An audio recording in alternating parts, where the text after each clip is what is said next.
자, 거기 첫 번째 어떤 문제가 하나 있냐면요. 이런 문제가 있습니다. 자, 여기 달려있는 문제입니다. 달려있는 문제. 자, 어떻게 된 거냐면 그냥 암흑이에요. 밤이죠. 밤에 그냥 깜깜할 때 이렇게 이제 뭐 이런 식으로다가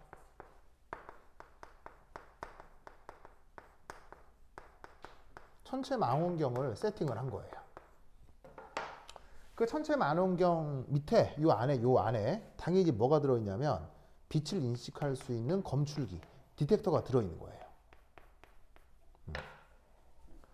그러면 깜깜하면 우리는 빛이 없다고 생각하잖아요. 그러니까 우리가 알고 있는 또 하나의 되게 잘못된 인식 중에 하나가 흐린 날엔 자외선이 없을 거야. 이런 착각을 하죠. 예를 들면 낮인데 한 12시 1시인데 원래는 쨍쨍해야 되는데 막 장마철에 되면 비구름 꽉 껴가지고 밤인지 낮인지 흐릿할 때 있잖아요. 그럴 때는 자외선이 없을 거야 이렇게 생각을 하는데 그런 날에도 자외선이 있어 없어요? 똑같이 있어요. 똑같이 있습니다. 알겠죠? 뭐만 없을 뿐 가시광선이 좀 약할 뿐이지 자외선은 보이느냐 안 보이느냐하고 관계가 없기 때문에 구름이 껴도 태양에서 자외선은 오던 대로 그대로 오는 거예요. 무슨 말인지 알겠죠? 그래서 왜 피부를 아끼는 사람은 맑은 날이건 뭐 흐린 날이건 계속 자외선 차단제를 바르죠. 알겠죠? 예. 그거 알죠? 뭐 여하튼 그래서 깜깜하면 아무것도 없다고 생각을 하는데 얘를 이런 식으로 오랜 시간 방치를 하는 거죠. 그랬더니 문제에 이런 실험 결과가 나오네요. 문제 나옵니다. 그래서 시간에 따라 일정 시간 간격이 있죠. 일정한 시간 간격에 따라서 그때 빛의 검출기의 세기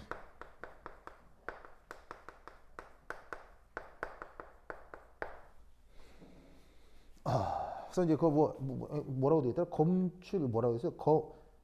센서의 측정값, 센서의 측정값 이렇게 되어 있네. 센서의 측정값. 센서 이것도 우리말도 아니잖아요. 뭐 센서의 측정값. 그래서 지금 이 디텍터를 이제 이 문제에서는 지금 이제 센서라고 둔 거예요. 센서라는 말을 쓰기도 해요. 이제 SNOR 이렇게 이제 쓰긴 하는데 뭐 디텍터를 뭐 이런 말로 여러 가지 말로 쓴 거예요. 그랬더니 묘하게도 시간이 T시간, 2T시간, 3T시간 지날 때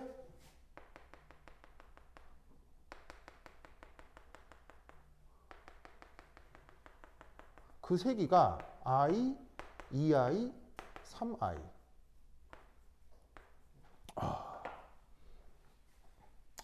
보이시죠? 이런 실험 데이터가 나오는 거 알죠? 보이시죠? 예? 매우 무슨 관계예요? 매우 뭐한 관계예요? 매우 뭐하다는 걸 알 수 있겠어요? 매우 비례관계라는 걸 알겠죠? 매우 비례관계. 왜 저런 일이 벌어지느냐에 대한 설명을 쓰시오. 무슨 말 알겠습니까? 뭐라고 쓰면 되겠어요? 뭐라고 쓰면 되겠어요? 이거에 대한 설명, 문제는 뭐 이렇게 교재 있으니까 솔루션. 자, 이거에 대해서 어떻게 써야 되느냐?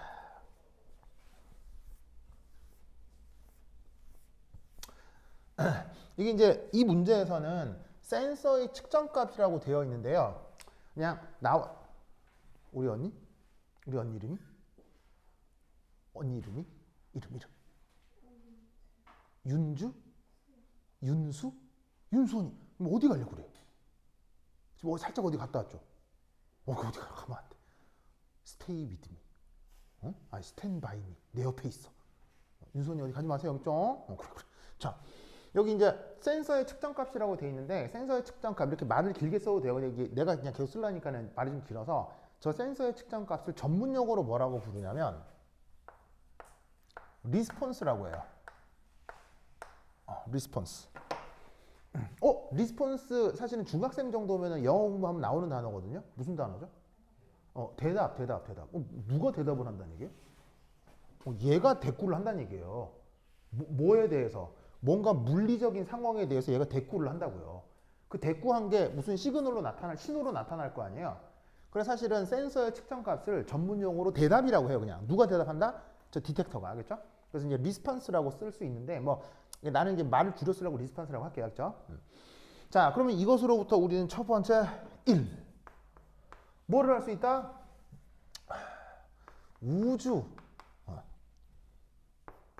우주로부터 가시광선 이외의 빛이 지구로 공급된다. 빛도 지구로 공급된다. 라는 걸 우선 알 수 있겠죠. 맞아요? 자, 왜 가시광선 이외라는 말을 쓸 수 있어요? 지금 상황이 어떤 상황이니까요?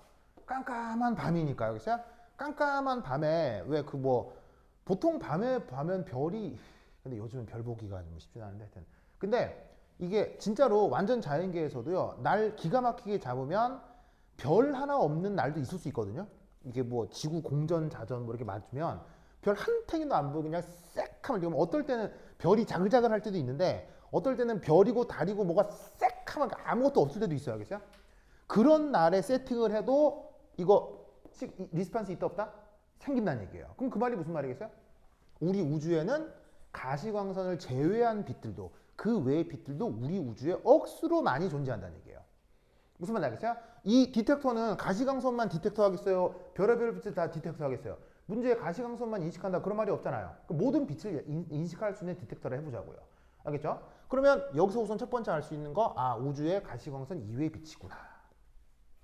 무슨 말인지 알겠죠? 알겠죠? 이걸 첫 번째 알 수 있고요.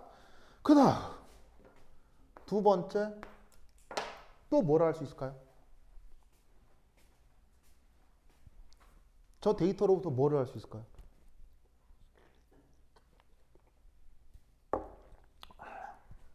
또 뭘 알 수 있을까요? 저 데이터로부터. 또 뭘 알 수 있을까요?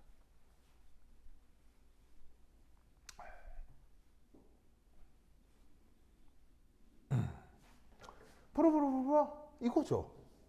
지구로 공급되는 빛의 뭐가 일정하구나. 저 괄호 안에 뭐? 중학교 때 배웠던 단어로. 이게 내가 중학교 때 이거 교과 과정이 있었거든요. 근데 여러분 교과 이게 있는지 모르겠네. 혹시 이거 배웠어요? 일률? 배웠어요? 일률? 중학교 교과 과정에 일률 배웠어요? 일률 있을걸요? 교과서에 나올걸요? 중학교 과학책에? 에너지, 힘 이런 거 하면서 일률이란 단어 배우죠?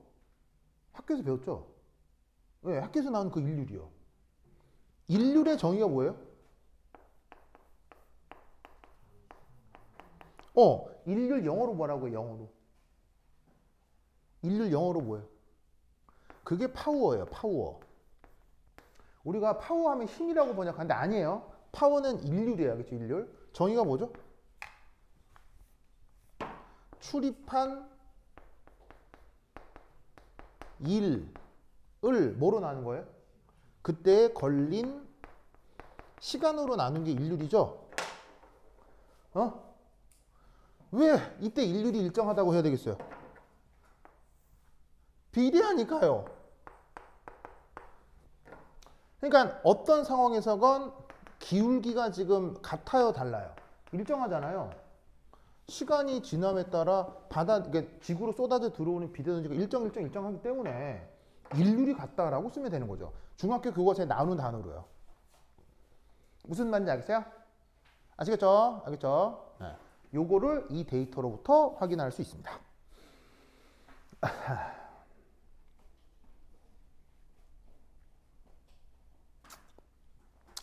자, 됐고요. 그 다음 두 번째 2. 자, 이게 지웁니다.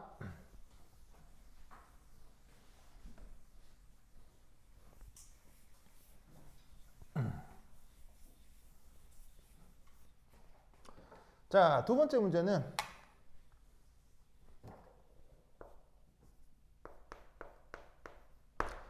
자, 우선 첫 번째 이제 실험 장치를 두 번째 이제 실험 장치를 보면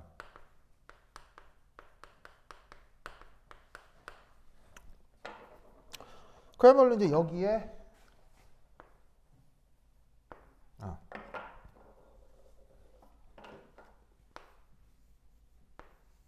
광원을 뒀어요. 광원 반짝반짝 반짝반짝.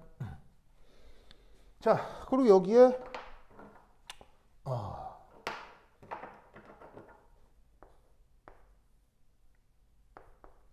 디텍터를 뒀어요. 저기 이용한 똑같은 디텍터겠죠. 그럼 이때 여기서 빛이 이렇게 도달할 거 아니야. 그죠? 이때 문제는 뭐다?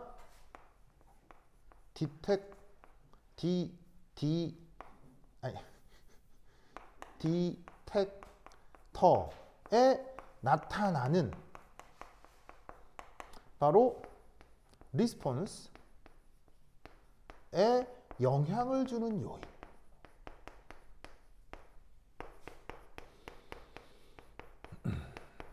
이 뭐가 있겠냐를 논술해 보래요.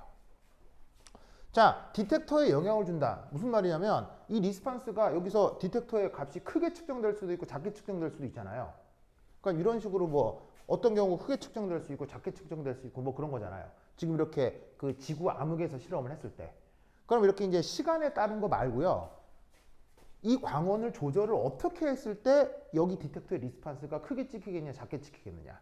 그걸 두 가지로 논술해 보라는 거예요. 문제를 읽으면 약간 힌트가 나오긴 한데, 자, 어떤 것들이 여기에 영향을 줄 수 있겠어요? 예, 첫 번째, 자, 쉽게 생각할 수 있는 건 저기에 있는 광원의 색이겠죠? 불도 이제 흐릿한 빛도 있고 센 빛도 있으니까 저 광원의 세기를 강하게 하면 저기에 있는 리스폰스가 어떻게 되겠습니까? 같이 커지겠죠. 그래서 광원의 세기하고 리스폰스는 비례합니다. 아시겠죠? 그렇죠? 이때 이제 조금 이제 전문적인 얘기를 하면 여기서 이제 광원색이라고 하는 건 바로 이제 광량자라고 하는 개념이 있는데 광량자의 개수 증가를 뜻해요. 그래서 이제 만약에 여러분들이 약간의 양자역학을 공부했다면 광량자의 개수가 증가한다라는 말을 쓰면 사실은 더 좋은 점수를 얻을 수 있어요. 근데 뭐 그게 아니라 그냥 광원의 세기가 세진다. 뭐 이렇게 얘기해도 좋겠습니다. 이렇게 써도 되는데 어떤 학생들은 이렇게 쓸 수 있어요. 그렇죠? 뭐 여하튼 그래서 이게 빛이 흐릿할 때보다는 셀 때 여기서도 뭐 더 큰 값이 나올 거다 이런 말인 거죠. 그렇죠? 그 당연한 거고요. 두 번째. 이 리스폰스가 저기에 있는 광원에서부터 디텍터 사이의 요 거리 얘하고는 무슨 관계일까요? 저 거리하고 저 리스폰스는 어떤 관계일까요? 바로 이렇게 될 수 있다라고 생각할 수 있겠죠? 이렇게 될 수 있겠죠. 왜죠?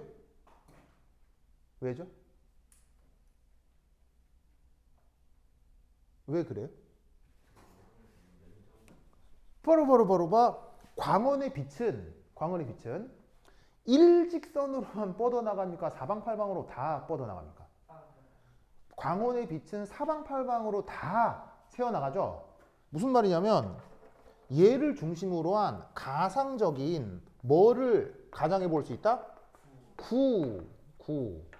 즉 한 방향으로만 빛이 새어나가는 게 아니고요. 3차원의 모든 방향으로 다 새어나갈 거라고요. 그러면 어떻게 되냐면 여기서는 이렇게 되겠죠? 저 광원의 빛은 4파이R 제곱으로 표현되는 가상적 구껍질 모두로 분산돼 나갈 거란 얘기죠. 그러니까 어떻게 되냐면 거리가 r만큼 늘어나면 표면적은 r 제곱만큼 비례해서 늘어나기 때문에 분산돼 가는 빛의 정도가 요거에 반비례하게 될 거다라는 얘기예요. 알겠죠? 그래서 이제 요거는 뭐 간단한 기하학과 관련된 얘기다 라는 거 알아두시면 되겠습니다. 되죠? 되죠? 오케이. 됐다.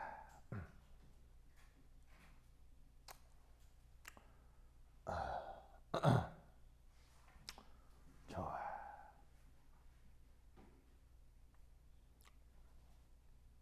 됐습니까? 됐죠?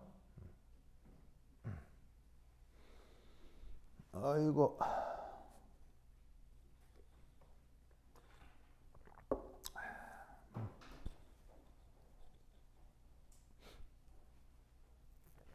자, 그 다음 3번. 여기 줄게요. 여기 준다. 여기 줄게요.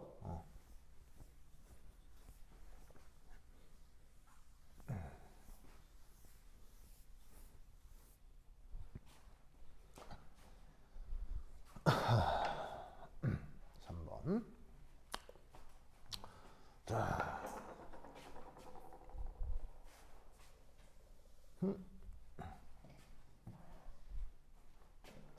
자, 3번은 실험 장치가 이러네요.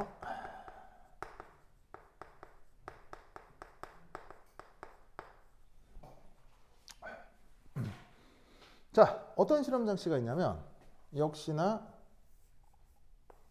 이제 광원이 있고요. 광원으로 빛은 뭐 사방팔방으로 이렇게 나가겠지만 하필 이제 어떤 한 방향에 옐로우 빛의 셀로판지, 그러니까 이제 일종의 이제 뭐 유리판이라고 해도 되고 뭐 셀로판지 알죠? 이렇게 왜 색지를 뒀다고 칩시다. 그러면 이게 왜 옐로우로 보일까요? 이게 왜 옐로우로 보일까요? 이게 왜 옐로우로 보여요? 옐로우로 발색하는 물질, 발색이란 말 알죠? 그렇게 색을 나타낸다. 왜 얘는 옐로우로 보일까요? 옐로우를 제외한 빛을 받아들이기 때문에, 없애버리기 때문에 사람 눈에 옐로우만 보이는 거죠. 그럼 얘는 뭐를 흡수하는 거예요? 얘는 바로 바이올렛을 흡수하는 거예요. 바이올렛을 흡수하기 때문에 사람 눈에 뭐라고 보인다? 옐로우로 보이는 거죠. 무슨 말인지 알겠어요? 그러면 이때 여기를 통과할 때는 모든 파장이 다 섞여 있는 백색광이지만 백색광이지만 이 노란색 셀로판지를 빠져나오게 되면 무슨 빛만 빠져나온다는 얘기예요? 옐로우 빛만 빠져나온다는 얘기예요. 무슨 뜻인지 아시겠죠? 무슨 뜻인지 아시겠어요? 그런데 여기에 짜잔, 보통의 경우 바이올렛으로 발색하는 셀로판지를 댔다고 쳐봐요. 그러면 보통의 경우 왜 바이올렛으로 발색하겠어요? 보통의 경우 왜 바이올렛으로 발색하겠어요? 지가 뭘 흡수하니까요? 옐로우를 흡수하니까요. 그 보색인 바이올렛으로 보였겠죠. 아까 보색표 그리는 거 기억나시죠? 옐로우하고 바이올렛이 서로 보색 관계인 거죠. 무슨 말인지 알겠어요? 그럼 잘 봐. 백색광이 왔는데 원래 노란색으로 보이는 걸 앞에 댔어. 그럼 여기서 바이올렛이 다 차단될 거 아니야, 그렇지? 그럼 뭐만 살아남아? 옐로우만 빠져나오겠지. 근데 여기에 옐로우를 흡수할 수 있는 거, 그게 보통 뭐로 보이는 거? 바이올렛으로 보이는 걸 걸어버리면 여기 어떻게 되겠어? 여기 어떻게 되겠어? 여기 어떻게 되겠어? No light. 알겠죠? 빛이 거의 빠져나오겠어요? 잘 못 빠져나오겠어요? 싹 못 빠져나오겠죠? 그래서 여기에 디텍터를 걸어도 디텍터에 뭐가 검출이 되겠어요? 잘 안 되겠어요? 잘 안 되겠죠? 무슨 말 알겠죠? 그거를 보여주고 있는 문제입니다. 오케이, 됐다.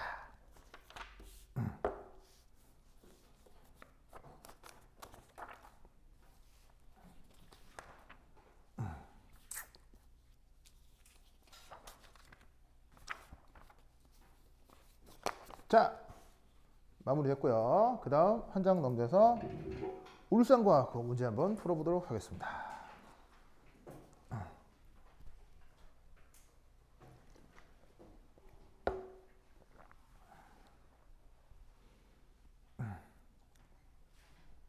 자, 어서 쓰세요.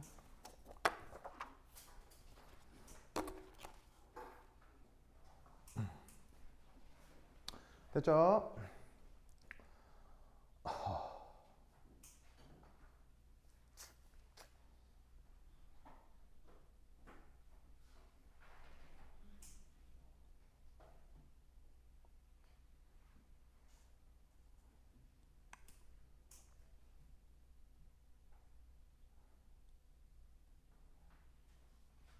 자, 그 다음 갑니다. 자, 이제 여기 줄게요.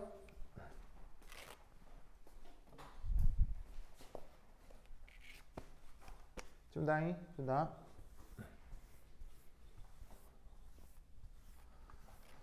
오씨, 깜짝이야.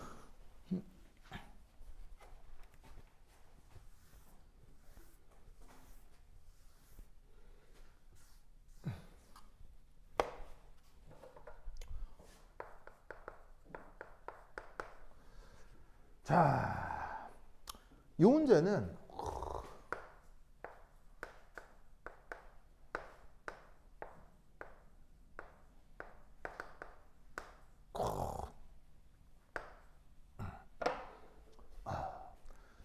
submarine이라는 게 있죠. 우리말 번역? 잠수함.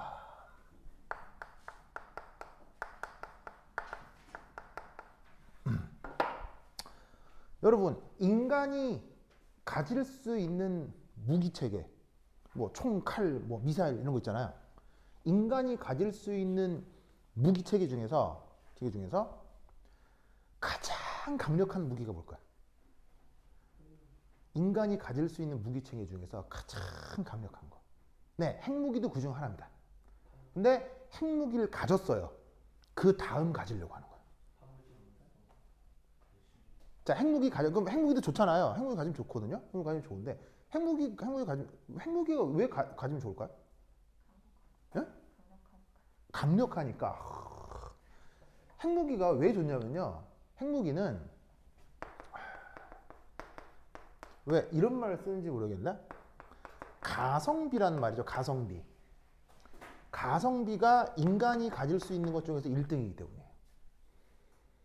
가성비 알죠? 가격 대 성능비. 당연히 비싸면 비쌀수록 좋아요, 나빠요?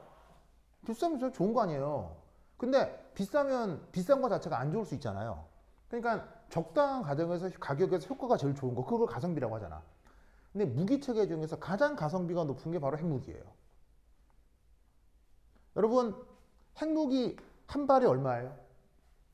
핵무기 한 발이 얼마야? 한 발. 만약에 핵무기를 사고 싶어. 얼마 주면 핵무기를 살 수 있냐고.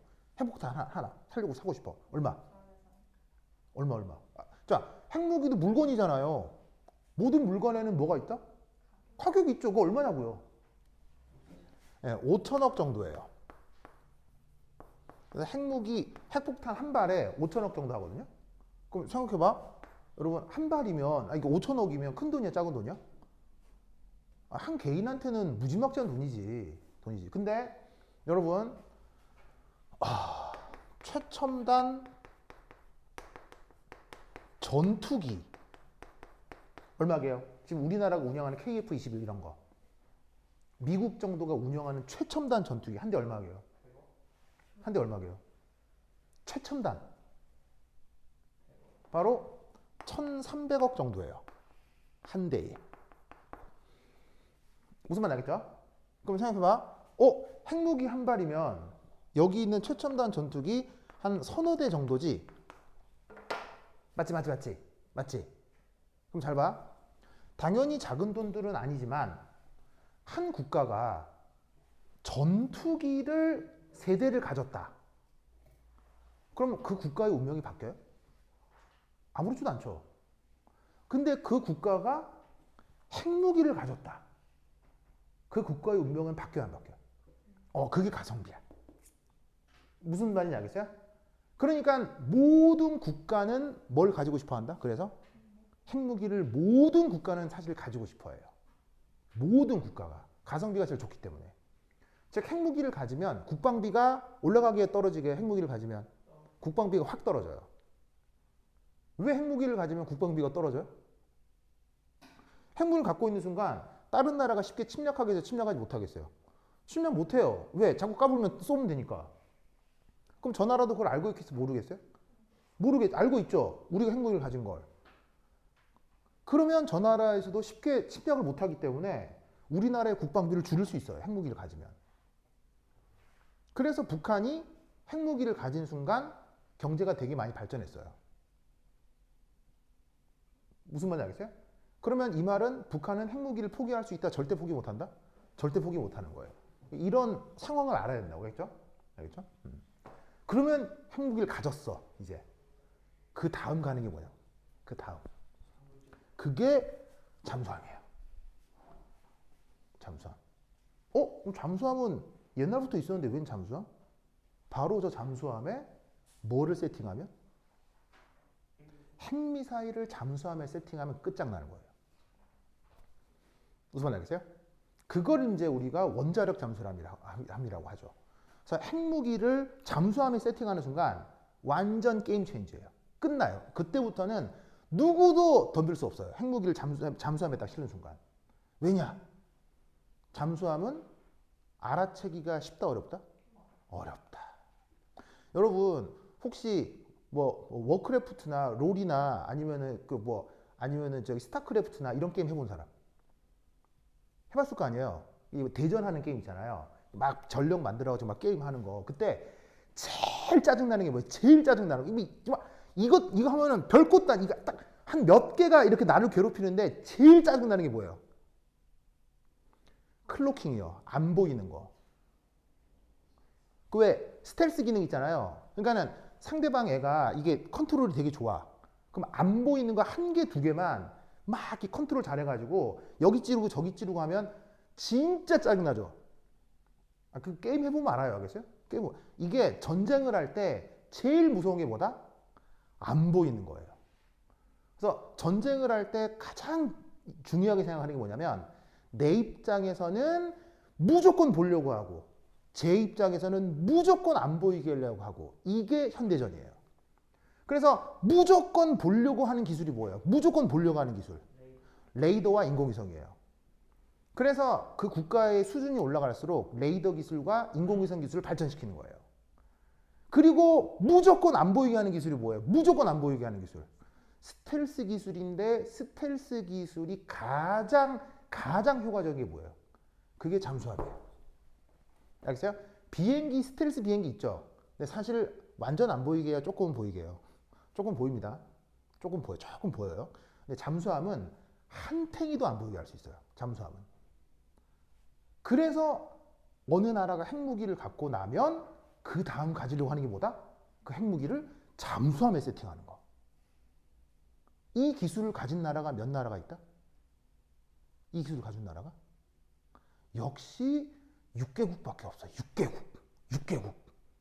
핵무기를 잠수함에 실는 기술. 어디?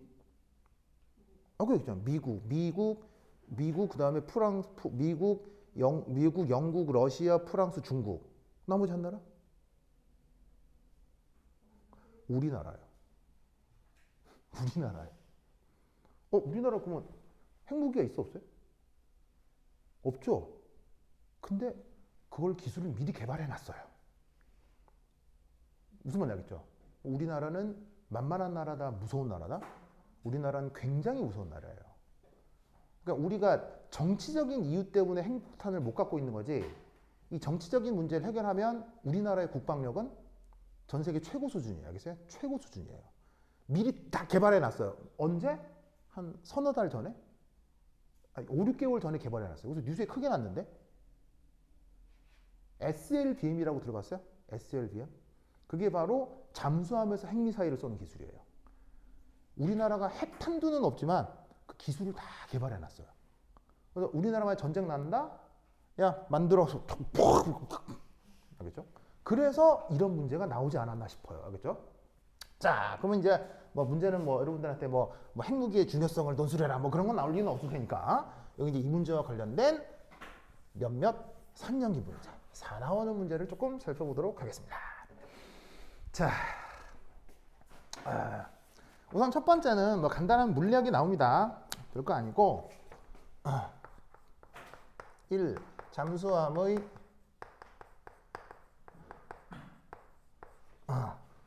부상 잠항 기술. 부상이 뭐예요? 부상이 올라가는 거고요. 잠항은 이 가라앉는 거겠죠. 그래서 잠수함은 물 밑으로 가는 건지는 알죠? 알죠? 그래서 이제 뭘 활용했다? 물고기의 불에를 활용했다. 뭐 그런 거거든요. 단면도를 보고 뭐 쉽게 뭐 생각을 할 수가 있습니다. 뭐 어떻게 되냐면 거기 이제 잠수함이 이렇게 있죠. 잠수함의 단면도인데 거기에 여기 이제 뿅 그다음에 여기 이제 사람들이 이렇게 있고 그다음에 뿅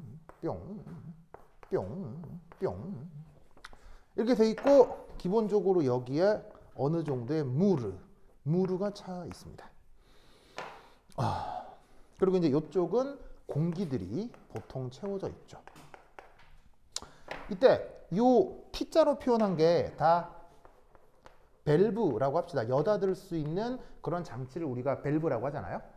밸브 편의상 그냥 얘를 A, 얘를 뭐 B, 얘를 C라고 합시다. 자, 그럼 가라앉고 싶다. 그럼 어떻게 하면 되겠어요? 가라앉고 싶다. 1. 잠항. 어떻게 하면 되겠어요? 뽀로뽀로뽀로뽀 밸브 A and C를 열면 되겠죠? 자, 그리고 당연히 이 통으로 어디 있겠어요?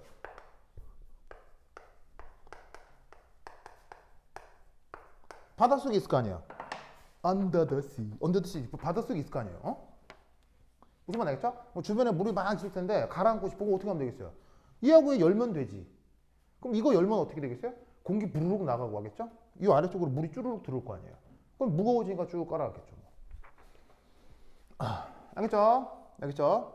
그 다음 만약에 다시 올라가고 싶어. 자, 다시 올라가고 싶으면 어떻게 하면 되겠어요? 여기는 물 빼면 될 거 아니야. 물 빼면. 그럼 물 어떻게 빼? 바로 여기에 있는 밸브 A는 닫고 그 다음에 B와 C를 열면 되는 거죠. 여기에 강력한 압축 공기가 들어있어요. 화학적이건 아니면 기계적이건 아주 강한 압축 공기가 들어있어서 여기 열고 여기 닫고 여기 열면 채워져 있는 물을 어떻게 할 수 있겠어요? 꾹 밀어낼 수 있겠죠? 그럼 여기가 공기가 채워지면서 밀도가 작아지면서 위로 푹 치솟을 수 있죠. 알겠죠? 뭐 간단한 그냥 물리학 관련 문제가 되겠습니다. 자, 그 다음 두 번째 2는 화학 양론 문제입니다. 화학 양론인데 잠수함 내 CO2를 없애는 그것과 관련된 문제를 화학 양론으로 제시했습니다. 자, 잠수함 내 CO2를 왜 제거해야 되죠? 잠수함 안에 CO2를 왜 제거해야 되죠? 사람 살잖아요. 알겠어요? 잠수함 안에서 사람이 있다고요. 이게 사실은 우리나라 잠수함은 규모가 그렇게 크지는 않은데 최근에 도입한 도상 안찬호급 잠수함은 굉장히 좀 큰 편이거든요. 하지만 미국이 가지고 있는 잠수함은요. 무지막지해요. 그렇죠? 미국과 러시아가 가지고 있는 잠수함은 우리나라 1급함보다도 더 커요. 네, 거의 수중 도시만한 잠수함들이 있는데 이런 미국과 러시아의 잠수함은 한 번 물속에 들어가면 이론적으로는 영원히 물속에 있을 수 있어요. 영원히. 왜냐하면 미국과 소련의 잠수함은 핵 추진 잠수함이기 때문에 공기가 부족해? 그럼 물을 전기분해시켜서 숨을 쉬면 돼요. 무슨 말인지 알겠어요? 즉 식량이 떨어질 때까지 계속 물속에 있을 수 있어요. 무슨 뜻인지 알겠죠? 그런데 어쨌건 잠수함이라는 쇳덩이 안에 사람들이 갇혀있기 때문에 호흡을 하면서 뭐를 계속 내겠어요? 이산화탄소를 내겠죠. 이걸 좀 없애줘야 되기 때문에 그 테크닉이 잠수함 안에 이런 식으로 이제 준비가 되어 있는 거예요. 알겠죠? 그래서 그 잠수함 안에서 사람들이 숨 쉬면서 만드는 이산화탄소를 어떻게 없애줄 거라는 거죠. 그래서 문제에는 그 과정이 뭐 설명이 돼 있어요.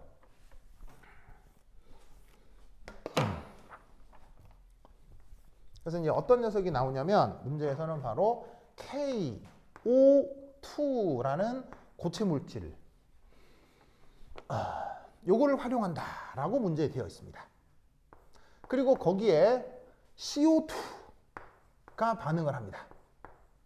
사람이 내뿜는 이산화탄소겠죠? 그러면 뭔가가 만들어진다고 되어 있어요. 뭐 K2CO3가 만들어진다고 문제에 나와 있습니다. 그리고 덩달아 뭐도 만들어진다? 산소 기체도 만들어진다.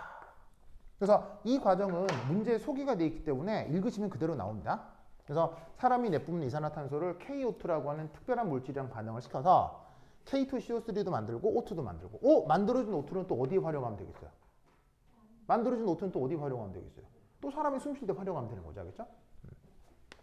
자, 그럼 이때 당연히 중학교 때 화학을 배웠다면 이 반응식에 뭐를 완성시켜 줘야 되겠어요? 양변의 질량 보존을 완성해야 되겠죠? 질량 보존. 그러면 여기 포타슘 몇 개 있어요? 포타슘이란 말은 알죠? 그래서 얘를 독일 일본식으로는 칼륨, 미형식으로는 포타슘, 알겠죠? 요즘 교과서에도 양쪽을 병기하고 있기 때문에 병기란 말은 알아요? 병기 이거 말고요. 병기 같이 쓴다, 알겠죠? 그래서 포타슘, 칼륨 다 좋아요. 여기 포타슘 몇 개 있어요? 2개. 그럼 여기도 어떻게 해줘야 되겠어요? 2개. 그럼 이제 여기서 개수가 안 맞는 게 산소가 개수가 좀 안 맞을 거거든요. 그럼 어떻게 해? 여기 산소가 4개, 4개 이렇게 되는 거죠. 그러면 여기 3개니까 여기 어떻게 주면 되겠어요? 바로 보시다시피 4개에 2개 해서 총 6개니까 3개 있으면 여기 3개 있으면 되겠죠. 그럼 어떻게 주면 되겠어요? 그냥 이거 굳이 고치지 말고 그냥 2분의 3 이렇게 주면 돼요. 그냥 있죠? 분수로 표시하면 되는 거죠. 0찝찝 하면 양변에 1을 또 자라락 곱해도 되는 거고, 알겠죠? 자, 근데 문제에서는 이게 100개 있대요. 100개. 이산화탄소 분자가 100개 있대요. 그러면 이때 만들어지는 산소 분자가 몇 개 만들어지냐는 거죠. 어떻게 답하시면 되겠어요? 이때 생성되는 O2 분자의 개수 바로 100개에 대해서 2분의 3배만큼 더 많이 만들어주면 되는 거죠. 이 앞에 개수만큼 계산해주면 어떻게 되겠습니까? 150개 되겠네요.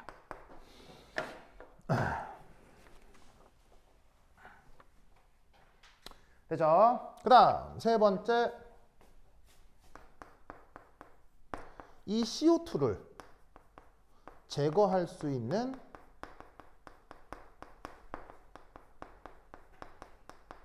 추가적 반응, 추가적 방법을 고려하래요. 이게 이제 왜 추가적 방법을 고려하라고 하냐면요.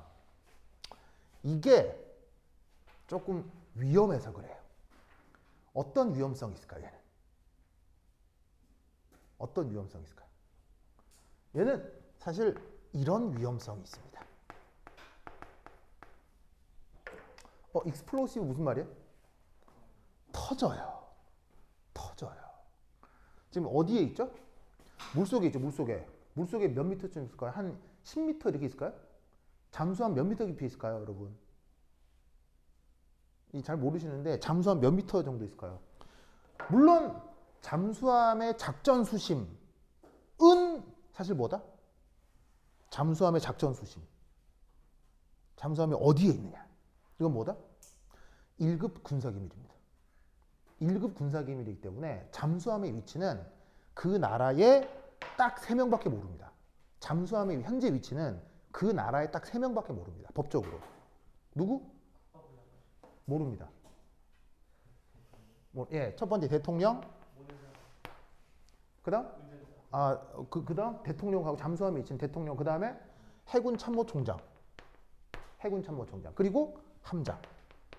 그 배 운전하는 책임자 있잖아요. 함장님. 그 배에 있는 제일 높은 사람. 이 3명만 합니다. 그 정도로 잠수함의 위치는 극비입니다. 극비. 왜? 잠수함은 그 나라 국방력의 핵심이에요. 핵심이기 때문에 잠수함의 위치를 들키는 순간 끝나요. 끝나요. 그래서 이 잠수함의 위치는 굉장히 중요한 군사기밀입니다. 하지만 군사기밀이지만 잠수함이라고 하는 것도 일종의 물건일 뿐이잖아요. 물건. 그 물건을 만드는 원리나 공학기술은 이미 어느 정도 드러나 있는 거잖아요. 그래서 학자들이 예측하는 이 잠수함의 대략의 작전 수심 어느 정도 되냐면 놀랍게도 1km 정도 됩니다. 바닷속 1km 상상이 안 가죠. 1000m, 1000m. 그럼 여러분 물 10기압, 물 10m 들어갈수록 몇 기압 증가해요? 1기압 증가하죠. 몇 기압이에요? 100기압이에요. 100기압. 그럼 만약에 여기서 잠수함 부서지면 어떻게 되겠어요? 잠수함 부서지면? 이 안에 사람들 어떻게 되겠어요? 잠수함 부서지면요. 시체도 못 찾아요. 여러분 100기압이 어떻게 되는 줄 아세요? 100기압 원용되냐면요. 진짜로 그 실험한 게 있어요. 실험 영상이 뭐냐면 이만한 쇠볼이죠. 쇠볼. 안이 좀 비어져 있는 거. 쇠볼을 수심 100m까지 내린 다음에 건져 올리면 어떻게 되는 줄 아세요? 구겨져 있어요. 이렇게 구겨져. 쇠볼을 수심 1km까지 내린 다음에 다시 건져 올리면 구겨져 있어요. 즉 여기서 뭔가 터져가지고 고장나면 사람이 어떻게 된다? 전멸이에요. 전멸. 그러니까 이 안에 이 물질 자체가 필요는 하겠죠. 숨 쉬어야 되니까. 하지만 위험해요? 안 위험해요?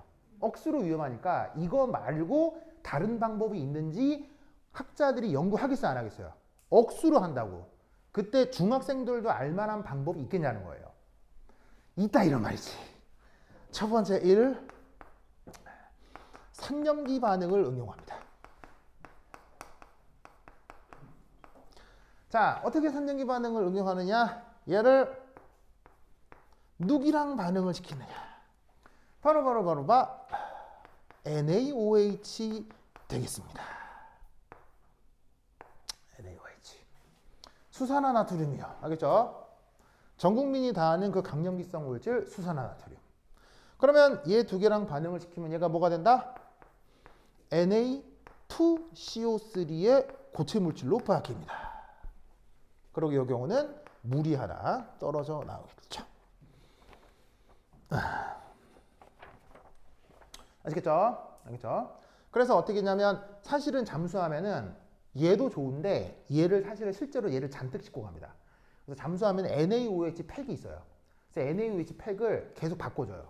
그래서 NaOH를 뜯어두면 이 공기 중에 있는 CO2를 잘 흡수할 수 있거든요. 흡수해서 이렇게 이제 고체로 만들게 되면 이 뭐냐면은 이 CO2를 포집할 수가 있는 거죠. 근데 대신 단점은 얘는 뭐를 만들지 못한다?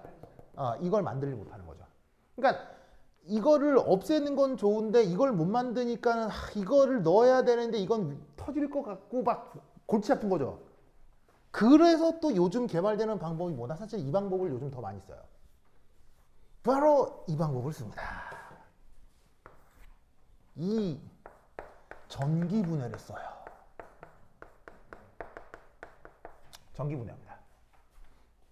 자, 그럼 전기분해 어떻게 하느냐? 자, 전기분해의 플러스 극에서 이런 일이 벌어집니다. 외부에서 플러스 전원을 걸어주는 거야. 그럼 플러스 극에서 어떤 일이 벌어지냐면 바로 물이, 자, 잠수함이니까 주변에 물은 있겠어요, 없겠어요? 천지백갈이지 물 속에 있는데 알겠어요? 물은 천지백갈이로 많을 거 아니에요.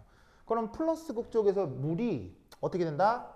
이렇게 전자를 내어놓고 H 플러스를 내어놓고 짜잔 산소 기체를 만들 수가 있어요. 즉 물을 전기분해하는 거야. 알겠죠? 물을 전기분해하면 뭐가 나온다고요? 산소가 나와서 숨을 쉴 수 있다고요. 그런데 마이너스 극에서는 어떤 일이 벌어질 수 있다? 저 CO2 있죠. CO2 얘를 어떻게 바꿔줄 수 있냐면 바로 얘가 전자를 받아들이게 한 다음에 이런 식의 메탄올로 만들어줄 수가 있어요. 그래서 전기 에너지를 활용하면 이산화탄소 기체를 메탄올 액체로 바꿀 수가 있어요. 그럼 메탄올은 또 나중에 뭐로 쓸 수도 있겠어요? 연료로 쓸 수도 있겠죠. 아시겠죠? 그래서 전기화학 반응을 이용하면 산소도 만들고 이산화탄소도 없애줄 수가 있어요. 다만 이 전기분해에도 단점은 뭐겠어요? 전기분해 단점은 뭐겠어요? 전기분해 단점. 바로 전기가 필요하다죠. 그렇죠. 전기가 필요하다예요. 그러면 전기가 필요하다, 좀 폭넓게 얘기하면 뭐가 더 많이 필요하다는 얘기예요? 에너지가 많이 필요하다는 얘기예요. 근데 이놈의 잠수함이 무슨 뭐 자동차도 아니고 야 기름 떨어졌다 주의하자 이게 되겠어 안 되겠어 잠수함이? 안 된다고요. 잠수함은 물 밑에 이게 은밀하게 있는 거기 때문에 한 번 가져간 에너지로 그냥 버텨야 되는 거예요. 그러니까 다 좋은데 이건 에너지를 많이 쓰겠죠. 그래서 뭐를 도입해야 돼요? 핵잠수함을 도입해야 되는 거예요. 알겠어요? 핵잠수함은 에너지 효율이 좋아요, 나빠요? 핵잠수함은 에너지 효율이 좋은 편이거든요. 핵에너지는 질량당 에너지가 가장 많은 거예요. 질량당 에너지가. 그러니까 조금 실어도 에너지를 굉장히 폭넓게 쓸 수 있어요. 그래서 선진국들은 다 뭘 가지고 있어요? 핵잠수함을 가지고 있는 거예요. 무슨 말 나겠죠? 당연히 우리나라도 핵잠수함을 가지려고 했게요, 못 했게요? 시도가 있었게요? 지금 우리나라 핵잠수함 있어, 없어요? 없습니다. 근데 우리나라 핵잠수함 가지려고 했게요, 못 했게요? 했었습니다. 언제? 우리나라 핵잠수함 언제 가지려고 했을까요? 실제 프로젝트가 진행됐었습니다. 그 프로젝트 이름이 그 유명한 무슨 프로젝트인데? 무슨 사업인데? 바로 노무현 대통령 때입니다. 노무현 대통령 아세요? 이게 이렇게 돌아가신 분. 노무현 대통령 때 우리나라도 핵잠수함을 갖자라고 해서 노무현 대통령과 해군 사이에 은밀한 프로젝트가 진행이 됐었습니다. 근데 여러분 우리나라 핵잠수함 가지면 주변 나라들이 싫어할까요? 좋아할까요? 자, 일본 좋아할까요? 싫어할까요? 아니 그냥 일본은 뭐 이유는 잘 몰라도 그냥 걔네들이 싫어할 것 같죠. 그냥 뭐 이유는 잘 그냥 걔들은 우리를 같이 싫어할 것 같아. 그냥 싫어할 거 가지고 싫어할 그죠? 일본 아주 싫어합니다. 그렇죠? 자, 우리나라 핵잠수함 가지면 미국 좋아할까요? 싫어합니다. 중국 좋아할까요? 싫어합니다. 그래서 어떻게 된다? 그 우리나라 핵잠수함을 가지려고 하는 프로젝트는 아주 은밀하게 진행됐으나 청와대 내에도 간첩이 있을까 없을까요? 있을까 없을까요? 간첩은 어디나 있습니다. 그래서 그때 당시 노무현 대통령 때 우리나라가 핵잠수함을 가지려고 했던 그 프로젝트가 폭로가 됩니다. 여러 가지로 폭로가 되면서 조선일보에 대대적으로 실립니다. 그러면서 이제 조선일보 등등에서 그리고 이제 그때 당시 야당에서 무슨 핵개발이냐 난리를 쳐가지고 무산됐었습니다. 사실은 노무현 대통령 때가 지금으로부터 20년 전이잖아요. 20년 전이기 때문에 우리는 20년 전에 핵잠수함을 가질 뻔했어요. 근데 아직도 못 갖고 있죠. 기술이 없어서 돈이 없어서 아닙니다. 간첩 때문에. 알겠죠? 간첩은 진짜 나쁜 거다. 뭐 여하튼 anyway. 요거 아시겠죠? 됐다. 네. 뭐라고? 뭐? 잠수함 내 식물이요?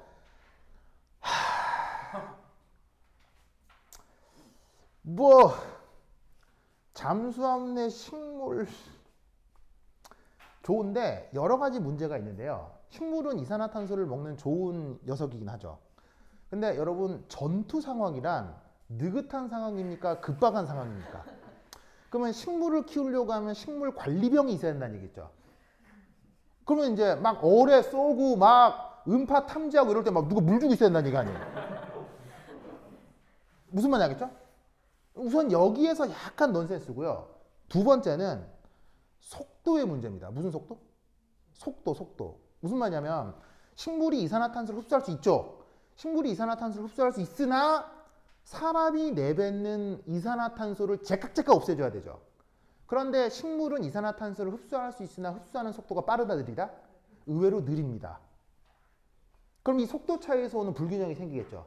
그래서 효율적인 방법이 못 되는 거예요. 무슨 말인지 알겠죠? 그러니까 예를 들어서 왜 우주 탐사선 같은 거 있죠? 왜 영화 같은 데 나오잖아요. 뭐 이렇게 화성 탐사선, 뭐 외계행성 탐사선 이런 영화 같은 데 보면 거기서는 식물 키우죠. 왜 우주 탐사선에서 식물 키우는 거 있잖아요. 왜 우주 탐사선은 급박합니까? 느긋합니까? 화성까지 가는데 4년 뭐 이렇게 되는 거거든요. 그런 데서는 충분히 느긋하게 식물을 키울 수가 있는 거예요. 근데 전투 상황은 굉장히 급한 상황이기 때문에 물 주고 있을 시간이 없다고요. 그러니까 잠수함에서 식물을 키우는 건 약간 넌센스입니다. 예, 무슨 어떤 뜻인지 아시겠죠? 예, 그것도 그렇다. 자, 하여튼 그래. 저거. 그래서 이제 나오는 문제가 또 소개하고 싶은 문제가 그래서 나오는 문제가 10페이지. 10페이지 한번 보실까요? 10페이지. 10페이지 찾았어요? 10페이지. 거기에 블루 카본, 뭐 그린 카본 이런 얘기 나오죠. 블루 카본, 그린 카본. 자, 요즘 세상에서 이산화탄소의 제거는 중요한 문제예요? 안 중요한 문제예요? 이산화탄소의 문제는 굉장히 중요한 문제입니다. 아시겠죠? 왜죠? 지구가 정말로 위험해서요? 네, 그 문제도 있습니다. 그런데 왜 환경 문제가 중요하냐면요. 코로나 때문입니다. 왜냐하면 여러분 전 세계의 공장은 어디에 있죠? 바로 아시아 지역에만 공장이 있죠. 자, 여러분 전 세계 최고의 휴대전화 생산 회사가 어디입니까? 애플이잖아요. 애플. 그 다음에 삼성이고요. 근데 놀라운 건 애플의 아이폰은 메이드 인 USA가 있다 없다? 메이드 인 USA가 1도 없습니다. 모든 휴대전화는 어디서 만들어진다? 어디서 만들어진다? 중국에서 만들어집니다. 왜 이러느냐? 공장을 만들면 뭐가 만들어지죠? 공해물질이 만들어지죠. 그래서 유럽과 미국의 선진국들은 어떤 생각을 하게 됐냐면 공해 만들어지는 모든 공장을 우리나라에 세우면 안 되겠다 이런 생각을 한 거죠. 그래서 미국과 유럽의 모든 공장을 어디로 옮겨? 어디로 옮겨? 중국이나 아시아나 아프리카로 옮긴 거예요. 그러면 미국이나 유럽 사람들은 뭐 먹고 살아? 바로 디자인만 하는 거야. 디자인과 설계만 하는 거야. 그런 걸 우리가 고부가가치 상품이라고 하지. 즉 아이디어를 떠올리고 원리를 개발해서 디자인하고 설계하는 거. 이것만 선진국에서 하고 실제 생산은 다른 저개발 국가에서 하자. 이러면 우리나라의 경제가 잘 돌아갈 거야. 라고 미국하고 유럽 사람들이 생각했고 실제로도 그랬죠. 무슨 말 알겠어요? 그런데 뭐가 터집니까? 뭐가 터집니까? 코로나가 터지죠. 코로나가 터지면서 무엇이 올스탑하죠? 무엇이 올스탑돼요? 바로 물류요. 물류, 교통이 올스탑되는 거예요. 코로나 때문에. 그럼 교통이 올스탑된다는 게 무슨 말이야? 저기 내가 계약해 놓은 공장이 저기 있는데 저기서 만들어진 물건을 배로 싣고 와야 되는데 배가 못 와. 뭐 때문에? 코로나 때문에. 그러면 생각해봐. 유럽과 미국은 공장이 있다고 그래요? 있다고 그래서 없다고 그랬어요? 1도 없어요. 그 미국과 유럽은요. 예를 들면 이쑤시개 하나도 메이드 인 유럽, 메이드 인 USA가 없어요. 이쑤시개 하나도 못 만들어요. 공장 아무것도 없어요. 알겠어요? 아무것도 없어요. 그러니까 뭐야? 코로나가 터지니까 이쑤시개도 하나 못 만드는 거야. 그러니까 유럽하고 미국 애들이 아차 했겠지. 이런 상황은 상상을 못했을 거 아니야. 그럼 미국하고 유럽 애들이 어떻게 해야 되겠어? 그 공장을 다시 불러와야 되겠지. 근데 어떻게 불러와? 그럼 그럼 전 세계에서 공장이 가장 많이 있는 나라가 바로 중국? 그리고 어디야? 전 세계에서 공장이 가장 많이 있는 나라. 우리나라예요. 바로 중국과 우리나라예요. 그래서 코로나 시기에 우리나라가 잘 나갈 수 있었던 거예요. 알겠어요? 그러면 이미 중국하고 우리나라에 잘 있는 공장을 어떻게 유럽과 미국으로 다시 뺏어와? 어떻게 다시 뺏어와? 다시 뺏어와? 뭐 힘으로 굴복시켜서? 굴복시켜서? 아니에요. 환경 문제를 거는 거예요. 어떻게 환경 문제를 걸어요? 너네 중국하고 우리나라 너네가 공장 돌려가면서 이산화탄소 만들잖아. 그래서 이렇게 우리 지구에 이산화탄소 많이 만들어서 지금 지구 온난화 생기는데 그게 미국하고 한국 때문인 거야. 아니, 중국하고 한국 때문인 거야. 그러면 중국하고 한국에서 만드는 모든 물건들에 대해서 모든 물건들에 대해서 이산화탄소가 만들어질 거 아니야. 그럼 그 이산화탄소가 만들어지는 것에 대해서 각 나라마다 미국과 유럽이 세금을 부여하는 거예요. 그걸 이산화탄소 탄소세라고 하는 거예요. 그러면 어떤 일이 벌어지겠어요?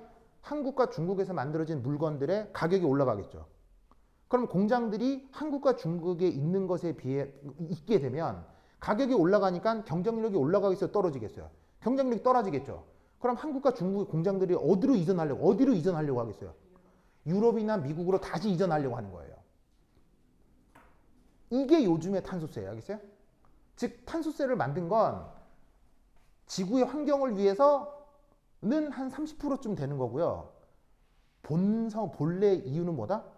유럽과 미국이 우리나라에 있는 공장을 뺏어가려고 하는 거예요. 그럼 우리나라에 있는 공장을 뺏기면 어떻게 되겠어요? 줬다는 거예요. 알겠어요? 네. 여러분들 부모님 등등등 주변 연결 다 실업자 되는 거예요. 줬다는 거예요. 진짜. 그럼 우리나라는 우리나라의 공장을 지켜야 되겠어요? 지키지 말아야 되겠어요? 지켜야 되겠죠. 목숨을 걸고 지켜야 되겠죠. 근데 지금 우리나라의 공장을 지키고 있다, 못 지키고 있다? 다 뺏겼습니다. 곧 현대자동차, SK, 하이닉스, 삼성반도체 공장 다 미국으로 이전할 가능성이 굉장히 높습니다. 현 정부가 그걸 막지 못하고 있습니다. 전 정부에서는 많이 막아왔거든요. 막아왔는데 현 정부에서는 전혀 막지 못하고 있습니다.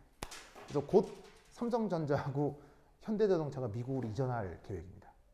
곧 이전합니다. 그럼 이제 여러분이나 여러분 주변 곁다리 누군가가 실업자가 많이 되실 거예요.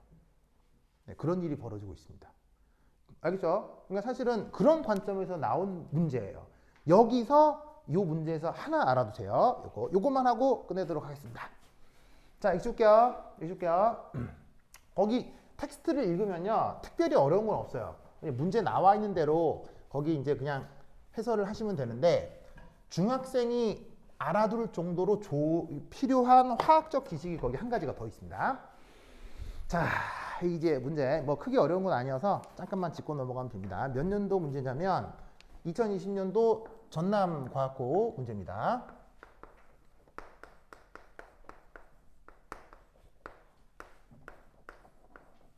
자, 여기서 소개하려고 하는 게 뭐냐면요. 바로 지구 온난화를 막아주는 중요한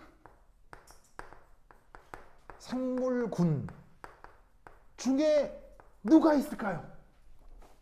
지구 온난화를 막아주는 중요한 생물 중은 우리가 식물이라고 생각하죠.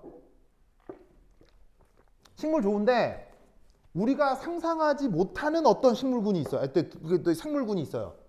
누구게요? 지구 온난화를 막아주는 진짜 고마운 생물군이 있어요. 원숭이요? 원숭이, 예, 그것도 있어요. 있는데, 좀 이렇게 규조류, 이런 뻘에 사는 그런 애들도 있거든요. 그리고 실제로 이 규조류에 의한 이산화탄소 흡수가 뻘에서 굉장히 많이 이루어지는데, 그거는 사실은 좀 거리감이 있잖아요. 솔직히 규조류 평소에 보고 살진 않잖아요. 근데 우리가 평소에 마구 보고 사는 생명 중에서 자주 보거든요. 오늘도 여러분 봤을 수 있어요. 얘들이 지구온난화를 굉장히 잘 막아줘요. 바로 누구? 조개예요. 조개. 야, 근 일주일 사이에 조개 한 번 먹은 사람. 근 일주일 사이에 조개. 아니, 안 먹을 리가 있나? 이게 국에 나오잖아요. 이렇게 막. 조개 고동 이런 거예요. 전복 이런 애들. 어패류. 얘네들이 왜 지구온난화를 막아주냐? 바로 이겁니다. 첫 번째 1, 대기 중 CO2가 어떻게 된다? 바닷속으로 흡수됩니다. 그러면 어떤 일이 벌어지냐면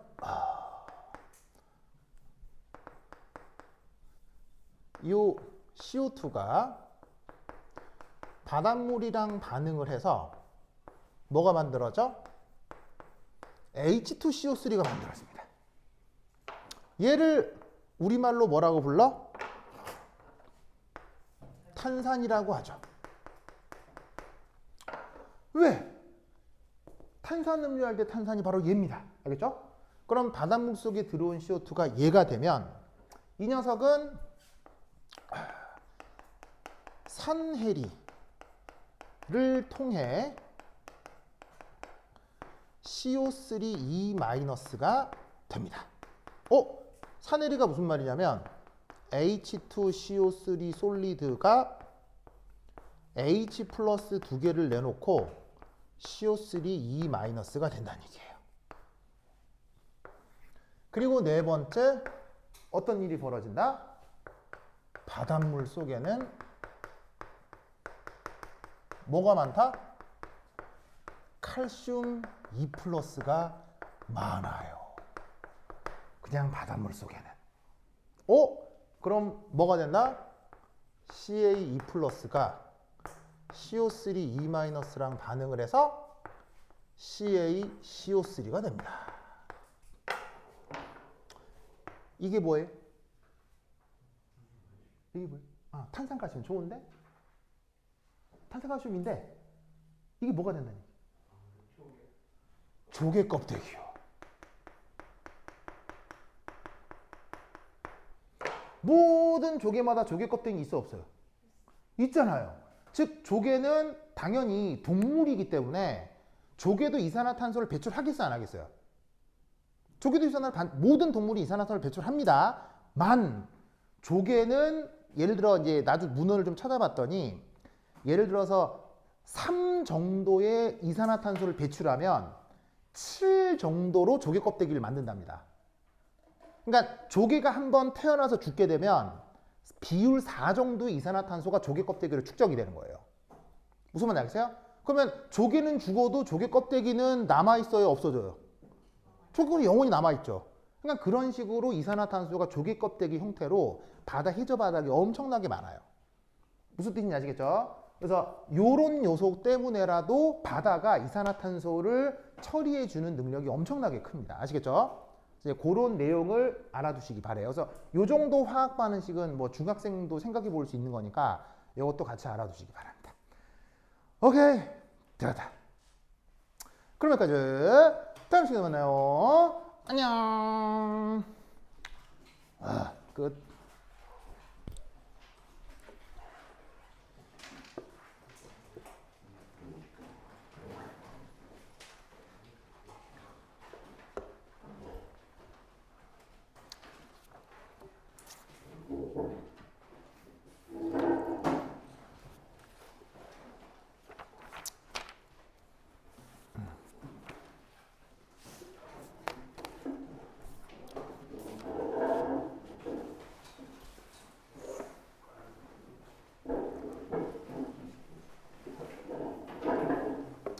네.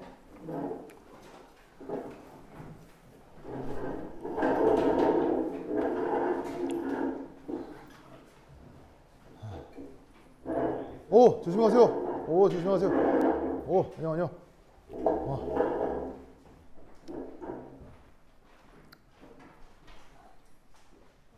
조심하세요.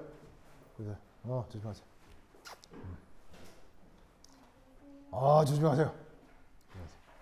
심하게 됐어. 네. 예, 질문. 서사하고는 관련이 없는데 어떤 거? 생기부에. 그 관행각이 네. 정확히 어떤 조건에서 만들어요? 관행각이요? 네. 관행각이 어떻게 만들어지는 거냐면 표면 장력 때문에 만들어지는 거거든요. 네. 표면 장력. 네. 표면 장력이라는 현상을 이해해야 관행각을 알 수가 있어요. 네. 그래서 나한테 카톡을 보내요. 네. 그럼 표면 장력 관련 강의가 있거든요. 네. 그걸 딱 보면 관행각이 어떻게 만들어지는지 바로 알 수 있을 거예요. 아주 체계적으로 알 수 있어요. 그리고 중학생 정도도 충분히 이해할 수 있어요. 압력 이런 개념 알죠? 압력? 네. 압력 정도 알면 되고 힘 이런 정도 알죠. 네. 그 정도 개념만 알면 누구나 알 수 있게 내가 강의해 놓은 게 있거든요. 네. 그래서 나한테 카톡을 보내요. 저 전화번호. 전화번호는 010-3708-9844. 그럼 나한테 카톡을 보내고 이게 무슨 수업 듣는 누군데 그거 뭐가 궁금해 이렇게 써. 네. 그럼 내가 그 강의 보내줄게요. 보면은 금방 알 수 있어요. 네. 오케이. 네.